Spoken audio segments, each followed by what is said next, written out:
Ito naman from Republic Asia. Ito naman daw yung Filipino culture na gustong tapusin or ayaw nang i-adopt ng Gen Z and younger millennials.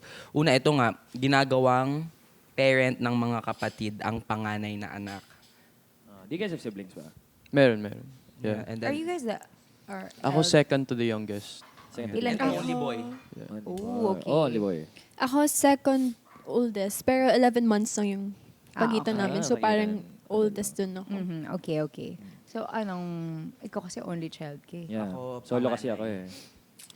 Panganay. Panganay. Ikaw, na-experience mo ba to? Parent ako ngayon. Diyos ko, namatay ng tatay ko, di ba? So, wala man ako reklamo, okay lang sa akin yun. Pero kung gusto nilang, hindi, parang sa akin, nasa sa akin yun eh. Gusto kong tulungan yung kapatid ko eh.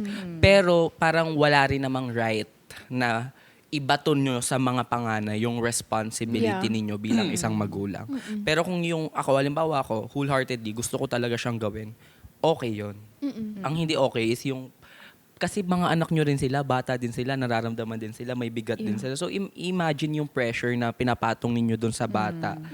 Na, at a younger age pa lang, habang nag-aaral pa lang, pressure na ikaw ang panganay, balang araw, ikaw ang Hindi Ako, like ganun. bilang panganay din, parang pansin ko sa mga panganay, they grow up too quickly. Yes. Kasi kailangan.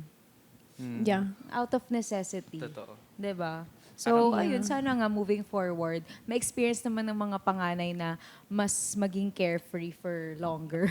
Kasi parang ang dating, ang tanda na, ang bata pa nila, Ang pero ang tanda okli na lang, ang ikli na lang nung panahon. Ano tanongin natin, bilang siya one of the youngest? Youngest. Like, did you ever treat your older siblings as like, na parang you look at them as like a parental figure din? Jinky, mukhang nanay. Siguro ako hindi. Kasi parang yeah, they gave me lots of parang lessons. Parang sa kanila ako nanghihingi ng advice lagi. Pero para sa akin, hindi kasi ako, ayokong mag-expect sa kanila na dahil sila yung mga ates ko, kailangan nilang magbigay ng ganong klaseng care for me. Alam mo yun. Parang feeling ko rin na kahit hindi ko naman alam yung feeling na pagiging panganay. Pero siguro when it comes to me, to my younger sister, parang ako, kung may kaya akong ibigay sa kanya, ibibigay ko talaga sa kanya. Pero I feel like it's wrong na yung iaasa mo lang talaga or i-expect mo from them. When it becomes an obligation na, Yeah. Oo. How about yung ito naman, crab mentality? Ay, pangit. I think never naman mawawala yan. Oo. Crab mentality. Parang hindi lang naman siya limited to Gen Gen Z. Z. The Gen Z. Kayo din, no? Kayo matatanda. Mas igitera kaya kayo. Oh, ito naman kanina pa natin to pinag-usapan, yung bawal sumagot sa Po, matatanda. Yeah. Pwede nang sumagot ngayon. Diyos Pwede ko. yan. Parang, Pwede, diba, yeah. respect is earned, Pwede. not given. Respect goes both ways. Yes. Yes. Sagot as long as there's respect lang naman. talaga. Yeah. Wala namang lugar na bastusin. Yes. Joke lang yung Joke lang yung po. Ganun. Joke lang yun. Kayo ba dalawa, sumasagot ba kayo sa parents ninyo? Siguro yung line na yun kasi it's taken very Yeah. negatively by the people na sumasagot sa magulang. Oo Yeah. eh. 'Di ba? Parang May pag negative. narinig mo yun, sobrang negative na agad Yeah. sa pandinig. Pero feeling ko naman na Explain. yeah, Yes. nag-explain parang you guys are talking.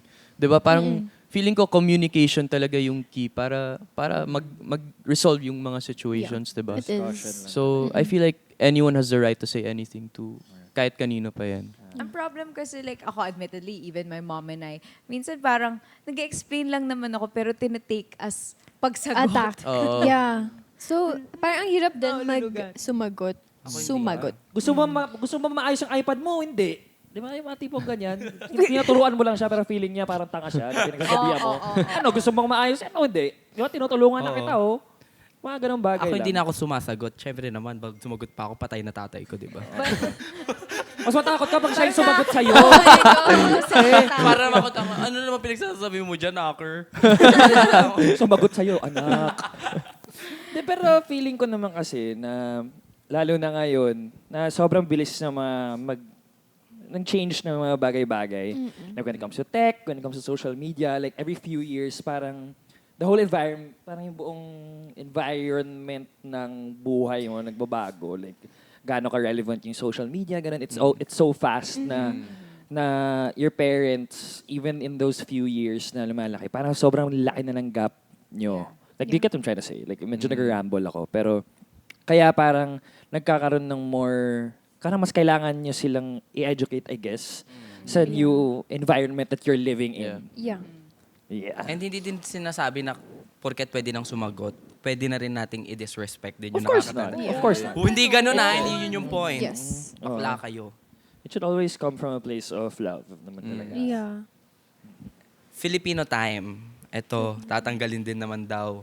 Hindi naman din yan Gen Z, Filipino time nga lahat ng Filipino. Yan daw All yung gustong ages. tanggalin na ng Gen Z, Filipino time. Thoughts? Parang for me, no. Parang nakukulangan nga ako eh. Kasi, parang us Gen Z, we don't know a lot about cultures back then. So parang I'm hoping, or I want to learn more, but where? Alam mo, parang it's really not up to us. It's also the schools. Parang, Yeah, gets. parang, wait, tama ba yung sinabi ko? Hindi. Parang iba yung pagkakaintindi Wait lang, wait mo lang. sa Filipino time. Ano ba Filipino Ako time? yung Filipino Ano ba time. Filipino time? Filipino time. Laging Like yung late. Oo. Filipino Filipino time. time ang tinatawag na lagi kang... Akala ko cultures.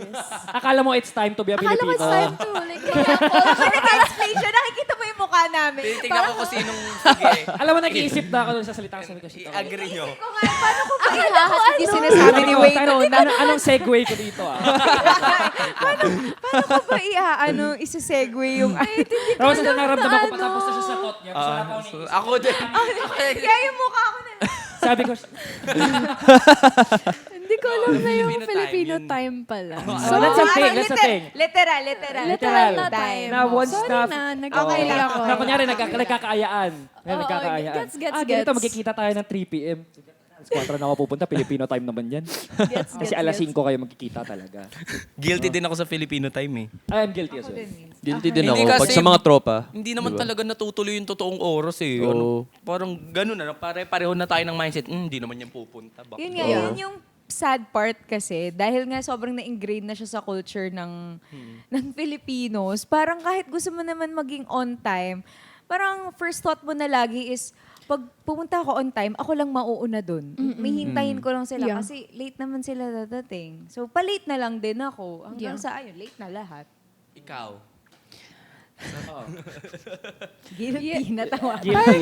No, depends siya sa situation. Kunyari, if like important event or work, I'm on time. iba But yun. kunyari, with friends, same as you guys, parang alam kong late sila. So, bakit ako mauuna? Pero usually, kahit late na ako pumunta, ako pa rin nauuna. So, parang, Mga gala. guys, So, gano'n next time, mas katagal? magpa-late Diba? ka pa. Parang walang discipline with time. It still is, sobrang pa rin siya ngayon. Talagang, di pa rin siya nawawala. Yeah. Been there since the beginning. Pero kasi it's everywhere. As in, kahit sa mga work-related things. But I mean, like even events don't start on time. Family gatherings don't start on time. Friendship meetings, friendship hangouts don't start on time. Lahat talaga. Across Doesn't start. all sections. So parang paano Pati ba? nga flight natin, delay. Oh, exactly. Diba? So, I don't know.